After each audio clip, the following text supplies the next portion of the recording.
All right. Hey, everyone. Welcome to episode 3 of Intentionally Left Blank.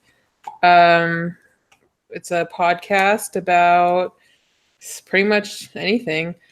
Um, my co host, also host, Frankie, is here. What's up? Hello. Yeah. And then we got two guests, the same guests from last episode. We got the Slim Cowboy and California EDC. Hello, boys. Hey y'all, Good thanks for evening. the Good invite. evening. Yeah. All right. So before we dig into the show, anyone got anything cool to share? Anyone do anything cool this weekend? Frankie went to NRA. We're going to talk about that in a little bit. But anyone else? I hit the range on Saturday, but that was about it. But I had a Oh, fun okay, time. cool. Let's talk about that for a minute. What did you shoot? I shot my Smith & Wesson 69. I had my Mare's Leg with me, and then I have a Colt 1851 Navy cartridge conversion from the Good, the Bad, the Ugly that I was shooting. So it was a fun day. A lot of revolvers. A lot of revolvers. Wheel gun Saturday, I believe they call that. Yes, I guess that would be Wheel Gun Saturday. Yeah. All right, Dave, you do anything? Slip on any puddles? Do you want to take this moment to clear your honor about the puddle slipping, or? No, I think I'll just continue to leave it that way. I mean, it's really the best story, but Yeah, we'll just leave it alone at that. But no, let me turn the air conditioner off in my car. Um, no, I actually went to the range today too, or this weekend too, and partaked in a few 60-round drum mag dumps. oh, nice. That was the first time in my life. Thank God. I know it's sad, but they're trying to figure out how you get the police call on you while you're at the BLM territory. How far is BLM from you? The one that was 50 miles away from me got shut down because some asshole decided to actually shoot at rocks and cause a fire. And Oh, great. so the other one I go to is 70 miles away from me.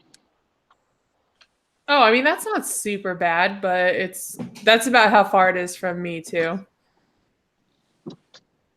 That's a shame though. I hate when people like that ruin stuff. We have the same problem up here with ranges where people destroy them and then they close down parts of them, and it's always a shame because one person's going to ruin it for everybody else. Yep, that's why. So I don't know if any of you guys know about Cal guns. Dave probably does, but on on the forums, often maybe a couple times a year, they have range cleanup days where you actually go out to the BLM land. Like where I shoot is off Hodge Road, and they do a cleanup day there. So a bunch of people show up, bunch of guys with trucks, you load up trash bags, and they take them to the dump. So, everyone volunteers their time. There's usually a barbecue, a little bit of shooting at the end. But yeah, it's pretty cool because, shooters kind of taking care of shooters. That's a nice idea. We see around here we got the token old guy that will come along and he will take and pick up all the brass, but that's about the only cleanup that we get around here. Everything else is left up to the game warden, who obviously they don't get a lot of money from these ranges, so it gets done very, very infrequently. Right. Yeah, Yeah, here too. yeah. Every time I go out to the range or the BLM territories, definitely take back more than what you take with you. Yep. I always take a couple big black trash bags out with me, filling it up with junk. It's amazing what people go out there and just decide to shoot and leave there. Oh, yeah. And they'll just, they'll straight up leave it there. And it's kind of, I don't know, it has to go somewhere, right? Right.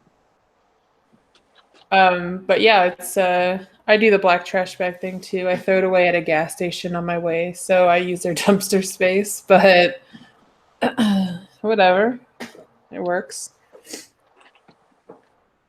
All right, so let's, maybe this could be our intro to our first topic, which will be gun havers or gun owners versus gun owner activists.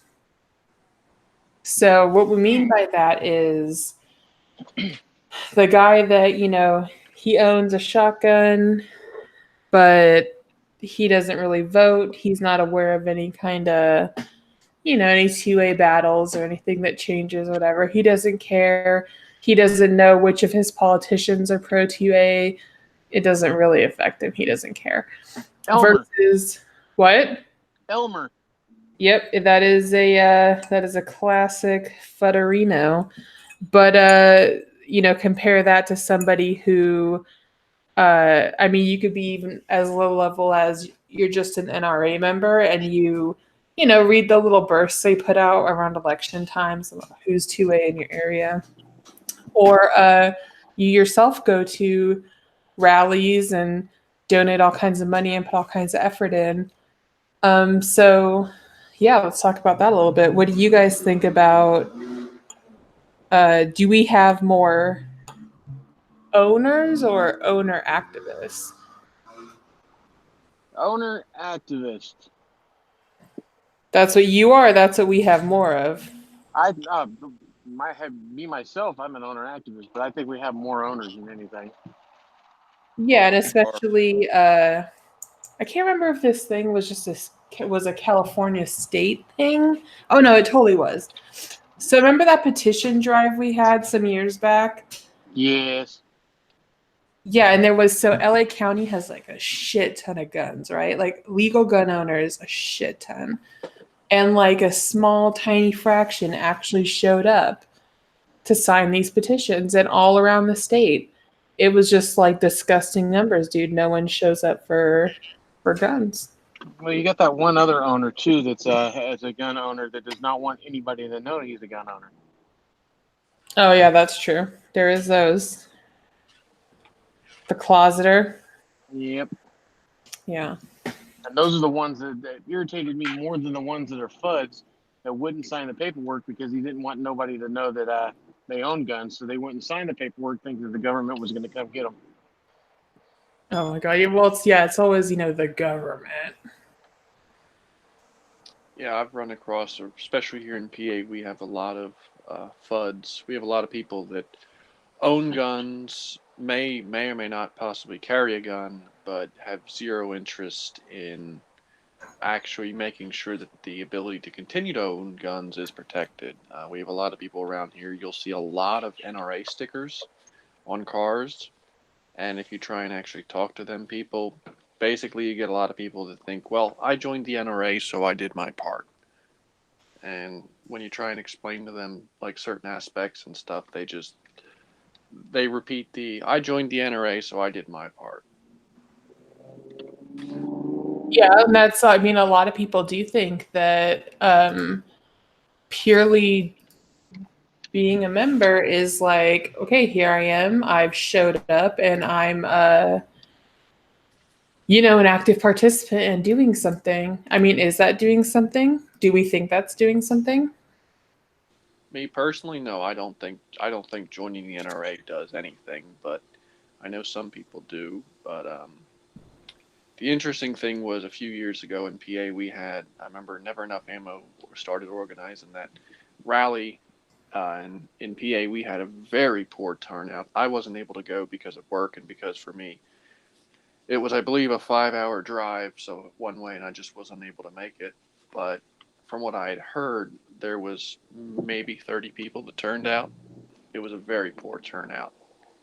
And it really kind of irritated me because while I couldn't go, because I couldn't go, did some promotional work for it, made videos, told people about it, and then no one showed up. So it was really disappointing to see that. So I think we have many, many more FUD slash just owners than we do people that actually understand the concept of the Second Amendment and why it's important. Yep. What do you think, Frankie? Well, my husband and I, we really didn't start off as being 2A activists, but the last couple of years we've really kind of dove into that as we've gotten more into, shooting and stuff like that, and just gotten more knowledge. But along the way, we've watched some of our friends just say, the complete opposite. Well, they'll have guns and they'll shoot guns, but they really don't know what's going on with the government. Or what's going on with like shows like the NRA show or SHOT Show or anything like that. But they think they do. And if you try to tell them different, it's an argument. They think they really are good with guns and shooting and stuff like that. And sure, they go out and practice, but they're really not all that fantastic. Like safety wise, or just like accuracy? Accuracy, shooting techniques, not so much on the safety, but yeah, it's actually kind of hard to have conversations with certain people because they want to think that they know everything. That's a good point, Frankie, because I've had with people. I've had arguments with certain family members who own guns, own probably 10 guns or somewhere around there, and they own them, but they carry them, but they never practice with them. And I've had people I know in my family that I said to them, like, hey, did you go to the range at all last year? Oh, no, probably not. I'm like, and yet you're still carrying. I'm like, if you practice at all, would you carry? Oh, not really. Probably And still the same round that's in their guns from 4 years ago too.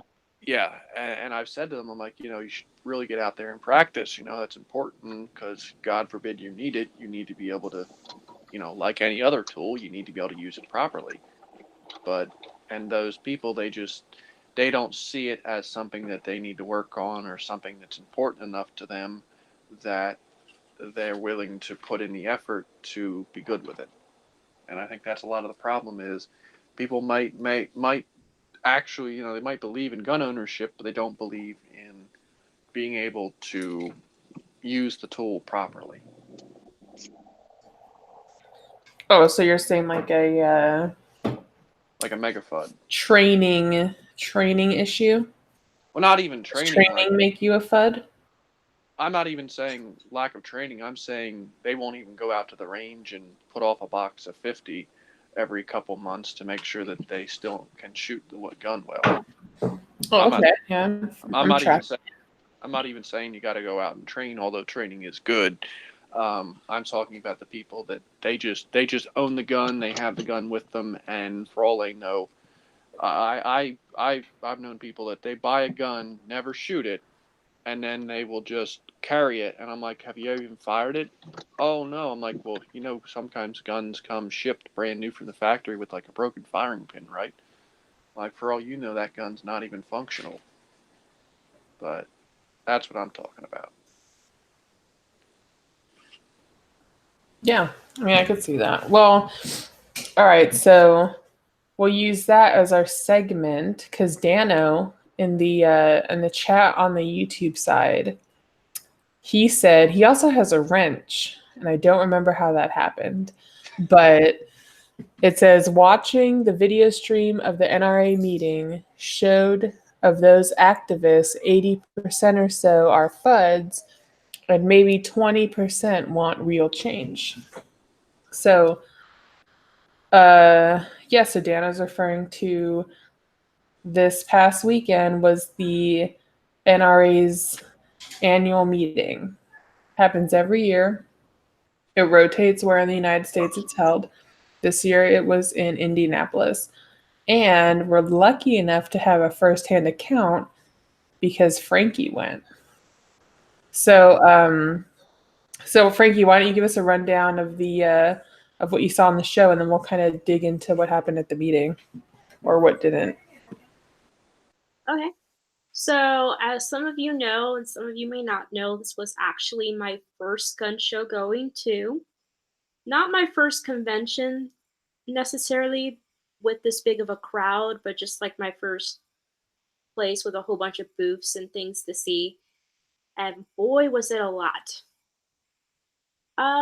One of the first things we saw was a backpack, which I'm going to be doing a review on by Urban DDT. Actually, a pretty cool tactical backpack with a front pocket that has Velcro in it for conceal carry. Oh, okay. But like it doesn't look like a tactical backpack. So like if you wanted to take this to work or somewhere, Urban by DDT Drifter. So kind of like a gray man backpack type thing. Yeah. Where like it's got the good stuff on the inside you need, but on the outside it just looks like a backpack. Right. Then we saw Purple AR, and that took my interest for way too long. Right, as it would. I actually talked with the guy at the booth. Apparently, it's the owner of the company's gun, but he gave me a phone number and information to purchase it or have it ordered. The guy actually had it custom made. And I'm trying to find the. Oh, nice. So, yeah, you said it was like you said wow in like response to your first time being at one of these shows. So, yeah, it is kind of crazy, right? Like the first time is like, whoa. There's guns everywhere. There's knives everywhere. There's little gadgets everywhere. There's people everywhere. Yep, there's a lot of people and there's a lot of stuff. And that's like it's like I would call it kind of a baby SHOT Show. So the SHOT Show somehow seems more like intense, just like And I was told that. I was told the difference between SHOT Show and this show was this was going to be a little bit more chill, where SHOT Shows will get a little bit more high strung. I don't know if that's a right interpretation. it's kind of I mean it's a lot. So will we be seeing you and Rob at SHOT Show 2020? Probably not. 1 year. At least 1 year you gotta go. I think everyone should go to SHOT Show at least once. I'm not trying to make up excuses that are pretty weak and stuff like that, but I really don't know what I would do with the dog because I don't have anywhere to sit her. Like, I don't trust kennels and stuff, and I'm not putting this baby on a plane. I've heard enough scary stories about dogs ending up in completely different states than where you went. I've heard that too. I've heard some of the horror stories of like they basically put them in the cargo hold and like the dogs get all upset and everything. And there's Dude, You know the biggest way around that. Do you know what it is? That just get your dog trained at what do you call it? Service dog. Service dog, and then you just get to buy them their own seat. She's intelligent. I mean, here's what I'm going to suggest. Just because, and we'll use this as like a foreshadowing for one of the topics later in our show is I'm seeing Frankie, Rob, and Elsa road tripping to Vegas. Can you imagine, dude? You could take pictures with her like in front of all like the state signs and stuff. Holy shit, that'd be so cool. What is that, like 20 hours? Maybe. I mean, it's not a bad drive. For you? Oh, I saw one pistol style from Banshee. Really, really, really loved it. Just have to throw that in there. It was white. It was gorgeous. Yeah. Did you see the new Beretta? I did, but I couldn't rack the slide. I couldn't even budge the damn thing. Oh, it was all stiff. Yeah, and I'm weak. But I actually got to talk with one of the guys at the I can't talk. Glock booths, and he showed me a technique. Now I'm not really sure this technique is always gonna work, but I'm gonna try and practice it and get used to the function of it. But he said that no matter how strong or weak I am, I should be able to rack it. And I was able to rack the slide on one of the Glocks while I was there that I wouldn't normally have been able to. However, after that, I wasn't able to budge a gun. My hands were done. You gotta get one of those like hand trainer things from the late 80s, early 90s. There was a tool there that Rob was thinking and trying to convince me on buying that.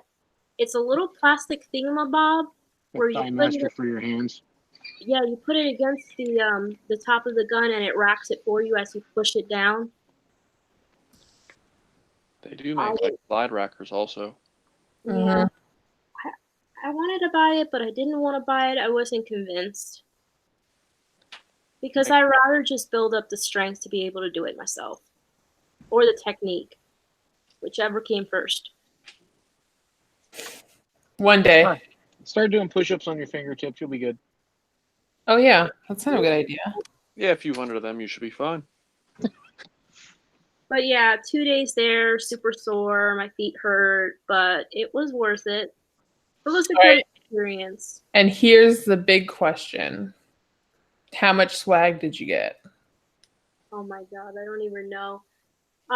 So I used my husband as the pack mule. He had the new backpack that we bought, and we filled it up twice on Saturday, once on Sunday. So I really still have to go through all of the paperwork and patches and little trinkets that I picked up.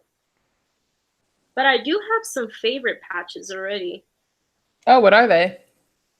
Um, Did you get a Fiocchi patch? I don't know what that is. The ammo company? No. I got, as I walk away from the laptop, because that's really going to work out for me, I got a Brown Niels mustache patch. I got Oh, okay. some Coyote Ugly patches with a little, like, sight on his face. Some Magpul, and I did get that, the Magpul thing you put on the bottom. It looks like a diaper. I really don't understand that, so my husband was explaining it to me. Oh, did they do a special color for Nra? They did. It's gold. We got. Oh, that's what they had at SHOT Show too. I got a Pew patch from Crank or something, and a patch that says Forgotten Country. I really like these ones. I got a lot of these. Oh, the Geisley? The Forgotten Country Geisley? Yes. I was just saying last night that I actually have Geisley stuff, and I don't even have one of those patches. So I think that H&K Jesus, aka Flippy, is going to get me one. Okay. Yeah, because these are really cool. I'm gonna sew this onto my work backpack. So I was at one of the booths, and the guy was saying, "Oh, we had all these caps last year, so many caps, and we were throwing them on into the crowd and yada yada." And so I looked at him. I said, "Well, you don't have any caps at all?" And he looked at me, and the guy was standing next to me. He said, "Actually, we do." He opened up the thingamabob, and he gave me a cap. So that was pretty sweet. Oh, that's cool. And I have this flag. I've seen other people have it. It has that line with the P in the middle. The what? Here.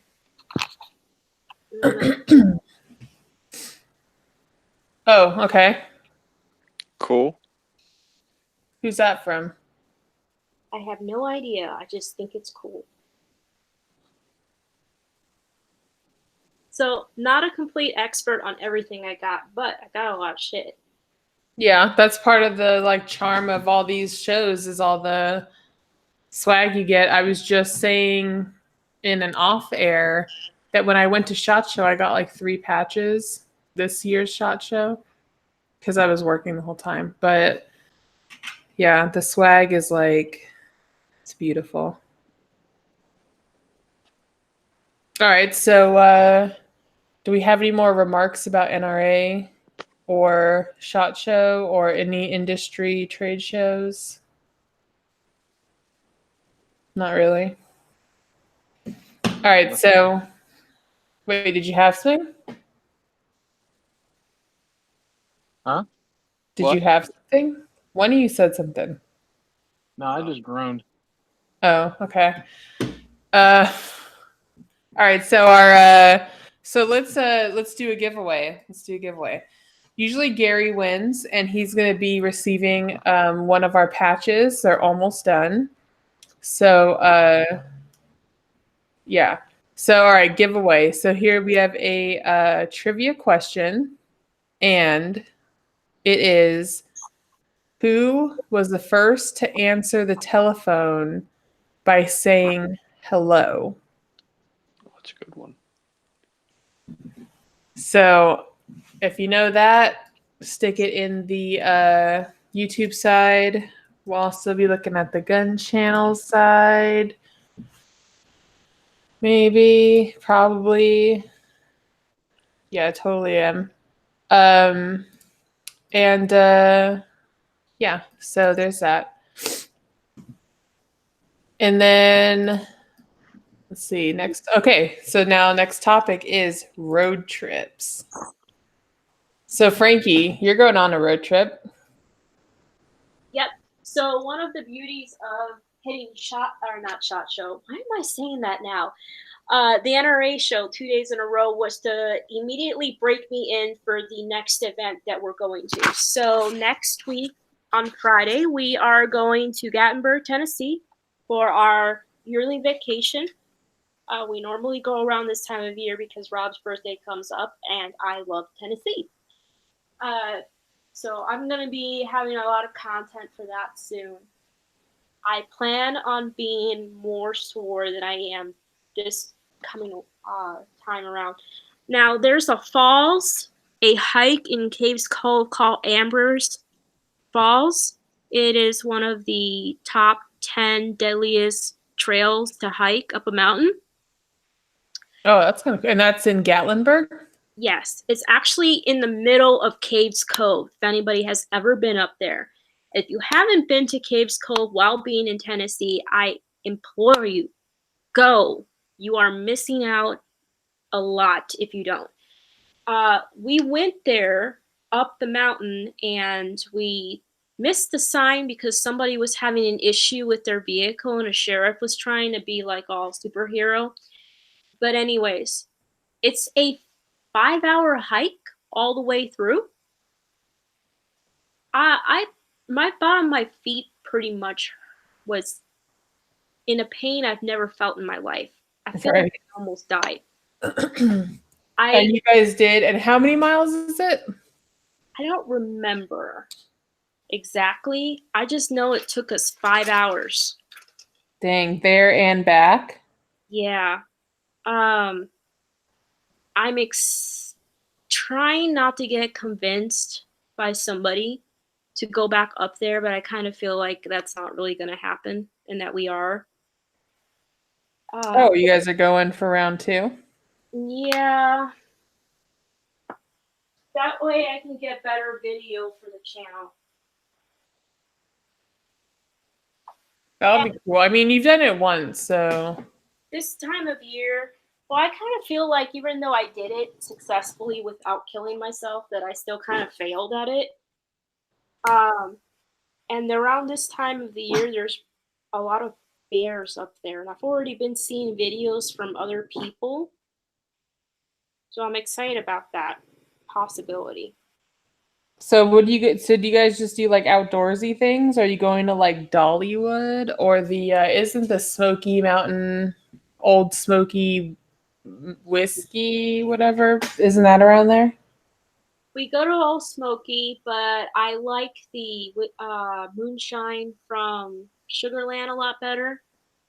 I don't really do the whole whiskey thing, but I do shots there. And we don't do Dollywood or any of that stuff because I am terrified of roller coasters and pretty much any ride at all. So we do the outdoorsy stuff. And we walk around the strip. We love that.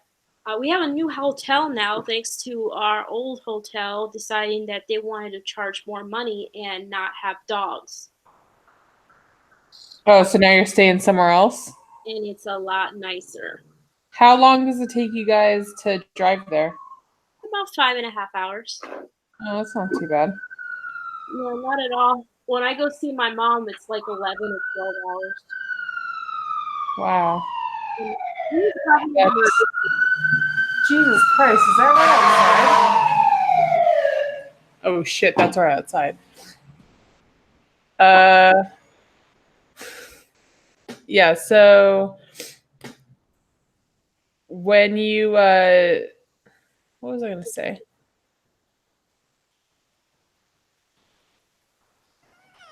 Sorry, that like killed my train of thought. No, All right, that's so the hotel that we stayed in had fresh cookies every day. oh, was it a DoubleTree? I think so. Yeah, they do that cookie thing.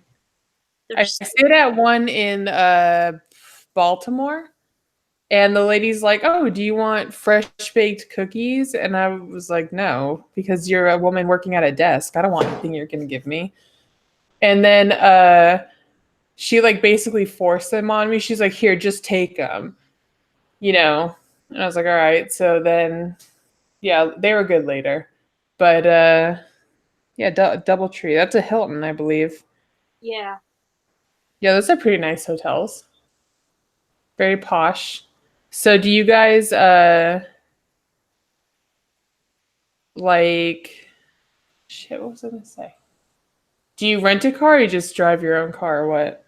We just drive our own car. Yeah, it's not that far, so it's probably not a big deal. Um, all right, so that's your vacation. You're going next weekend? Yep. Oh, that's gonna be so awesome. I'm dying to get on the road, dude. Oh, Slim, you got anything? Anything? I might do a road trip this summer. I might go down, do a day trip or something down to the beach. Sometimes I leave at like 3 o'clock in the morning and get there in time to watch the sunrise on the beach and stuff like that. Might do something like that this year. Oh, nice. And what about, because I know this has been a topic of discussion in the off airs, uh, Wanamaker. I have considered that. It would, for me, it's just kind of figuring out how to get there, the best way to get there. Um, but I am strongly considering hitting Wanamaker maybe this year if I can get everything on my ducks in a row and all that. I think it'd be pretty cool because it is definitely something I want to see. Yeah, so that's so there's November, but if not November, then you could aim for like next April. Well, which would be that's what I was wondering is like which one's the better to go to? Is there a bigger one or is it they both about the same? I don't know. I have not been to Wanamaker yet, but I guess I hope to one day. If Dano was in here, he'd be able to tell us. I think he's a Wanamaker pro. But yeah, for me, All right. Dave, what about you? You got any road trips coming? Actually going in June to meet up with my brother, who's not my brother, who's supposed to be my brother, kind of thing. You know the whole story. Right. And actually to meet my aunt for the first time, and we're gonna go to Coos Bay, Oregon. Oh, that'll be cool. So you're gonna drive up there, and how long is that drive? Um, I made it to my brother's house in 16 hours one time when he lived in he lives in Seattle. So and that's with taking three women with me that had to go to the bathroom every 20 seconds. Right. So hopefully it's just going to be me and my wife, and so hopefully I can make it to Coos Bay. I'm hoping in less than 10 hours. And that's like you just drive that straight through? Yeah, it's only about 550 away from me. It's about the same distance from where I'm at to Vegas. Oh, okay. That's not too it's not too bad. um I'm thinking about doing a road trip in May. I'm still kind of undecided on my final location, but probably like a Midwest thing. that sounds So cool. yeah, I look like Chicago is one of my favorite cities. And as you can tell by all the sirens that you hear around me, You're that kind used to of it. stuff doesn't scare me. So, yeah. Those sirens are because there was a 911 call for an assault, by the way. Oh, nice. So, yeah, right next in the alley behind my At apartment. least it's not a bar shooting this time. Yeah, no, it's fine. It's fine. Whatever, it's fine. But yeah. So, all right. So road trips, always fun. That kind of brings us into, I guess, our this day in history, which is LA riots. Today is the start of the LA riots, 1992. And I thought that'd be kind of fun to talk about because that's kind of I don't know, kind of a big thing, right? You were even old. You were old enough to remember that. Yes, absolutely. I remember having to be inside by a certain time at night because there's a curfew. It's a pretty interesting piece of history. Yeah, well, it's so I've been seeing this meme rotating around on the internet, and Get this straight. This was the Rodney King riots, right? Versus yes, not the O.J. Simpson riots. was there a Jay Simpson riot? Well, Kind of. compared to the Rodney King riots, it was nothing. But Yeah, we're talking about the 1992 Rodney King LA riots. Anyway, so this meme's going around, and it's a Korean guy. He's holding a freaking Daewoo on the rooftop of a building, and it says, "This is what peak freedom in America looks like. You might not like it, but this is, peak freedom." So, I mean, what do they mean by that? I mean, that means the fact that in those riots, you had a lot of instances where the police weren't there to protect you. You get a lot of anti-gunners who, oh, the police will protect us. The government will protect us. And in reality, during those riots, there was many instances where the police would not be responding to calls because they, for one reason or another, either didn't have the ability or didn't have the manpower to stop the riots. So it was up to the individual citizens to protect their stores, protect their houses, and everything from the rioting. So it's an interesting example of how, because people had the Second Amendment, they had the ability to defend themselves. The stores that had people defending them fared a lot better than the stores that didn't. Right? Yeah, there was. I mean, I know the fire department. A fireman was shot, and I'm pretty sure killed. So then the fire department stopped responding, so they weren't going. And then I'm pretty sure. I mean, the cops were responding, but I think they were like stretched super thin. And basically, these store owners had to, like you said, they had to defend their businesses. So that's where Rooftop Koreans comes from. And I, for one, am proud to have that as part of the history of my native city. So Rooftop Koreans, I mean, that is freedom, dude. I'm sure they were legal gun owners, and they were protecting and defending their freedom and liberty. Yeah, and pretty much it's funny you say about that meme that says this is what freedom looks like. That's exactly right. That's when it comes down to it, that's pretty much you know, that's the essence of freedom is having the ability that if someone's going to come in and trash your store and whatever, you have the ability to protect you and your property, your stuff. You don't Yep. have to rely on anybody else. You don't have to rely on anybody else to protect you. You can take it and protect yourself. I'm trying to find the picture. Oh, here it is. Okay, let me share this. Yeah, kind of like the old teach a man to fish, Did you saying. say fist? I did. I misspoke. but I'm just saying, like, you know, the old phrase of teach a man to fish. Well, there you go. Exactly. There he is, defending Carl's Jr. and his store. Teach someone how to dial 911. They'll rely on the police to protect themselves. Teach someone how to properly operate a firearm, and they'll defend themselves. Well, that's like that thing you see where it's like, you know, dads teach your daughters to shoot because a restraining order is just a piece of paper, or, you know, cops respond in 10 to 15 minutes, like stuff like that. Yep. So yeah, nobody is coming. It's up Wait, to what you. about what about restraining orders? They're just a piece of paper. Oh, I thought it was another way of saying I love you. Oh, I mean, yeah, but you That's know. like the picture of there's a gun, a condom, and a phone, and it says, "Now, fathers, which would you rather your daughter have to defend themselves against a like a rapist or something? The gun, the condom, or the phone?" And you're gonna pick the phone?